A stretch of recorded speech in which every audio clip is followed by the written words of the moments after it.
Apa yang ditakuti? Nggak ngerti. Walau mungkin masyarakat atau Mas juga bisa berpikir kenapa saya Justru saya ditakuti. menanyakan langsung ke Ibu Saya sebagai juga mantan. ngerti, cuman saya tahu habis kejadian itu mereka kan ngomongnya bebas, saya dengerin. Tapi sudah tuh bisik-bisik kan gitu.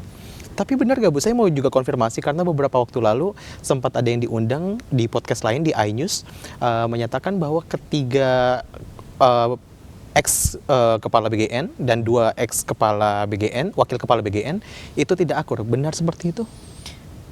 Kalau menurut keterangan dari Pak SS, Pak SS sangat baik dengan ketua Pak Dadan. Pak Dadan. Tapi dengan yang satu Kepala Dwij?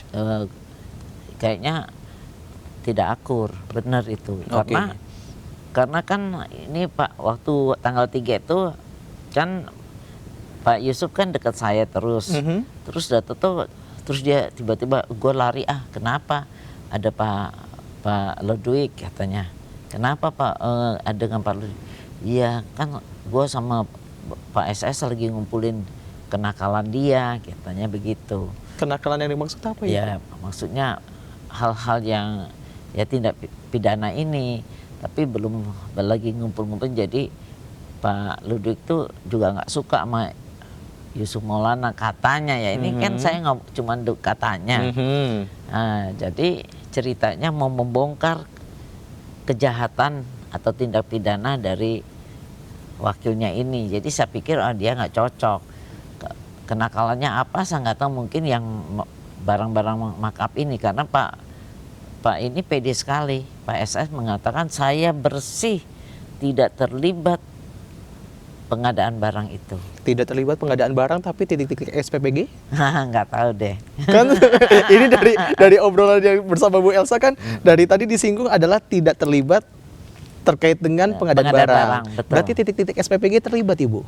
Belum memberi keterangan, belum sampai di sana masalahnya. Belum sampai di sana, atau dari pernyataannya tadi kan adalah tidak terlibat yang pengadaan. Berarti terlibat untuk kalau ya tentunya jaksa kalau misalnya sampai bisa menetapkan tersangka dan menetapkan sebagai penahanan, tentunya ada 2 alat bukti yang membuktikan hal itu. Nah, jadi lebih bagus tanya ke jaksa atau nanti mungkin lebih lanjut lagi. Nah, teman saya heboh banget nih. Udah 26 nama, keluar lagi 41 nama. Kemarin juga kita dapat tuh 41 nama. Ini yang juga mau saya bahas. Jadi yang sebenarnya di BAP itu 26 atau 41 nama? Yang di BAP itu 26 nama dengan asosiasi-asosiasi. Asosiasi maksudnya yayasan SPPG? Iya, asosiasi pengadaan itu. Titik-titik. Jadi 28 semuanya, 28 dan lain-lain.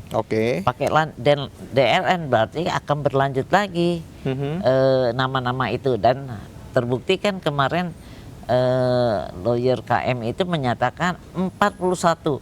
Jadi kebayang dong kalau misalnya nggak teliti penyidiknya, diperiksa semua nih 41 nama tuh. 28 tambah 41 kan berarti 69. Hampir 70 ya.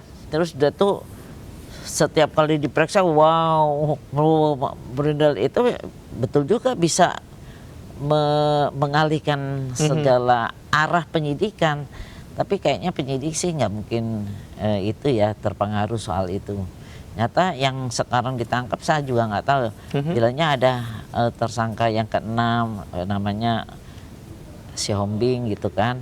Itu apa terkait masalah apa saya nggak tahu, pengadaan barang atau titik. Kalau AS kan jelas titik ya.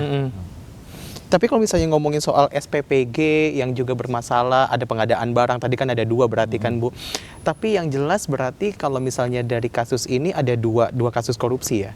Iya, 2. Cuman saya nggak tahu perannya ketuanya apa, karena kan 2 tersangka ini kan silent, yang hiruk pikuk ini di Pak SS saja. Tapi juga yang bikin ribut juga lawyernya sih.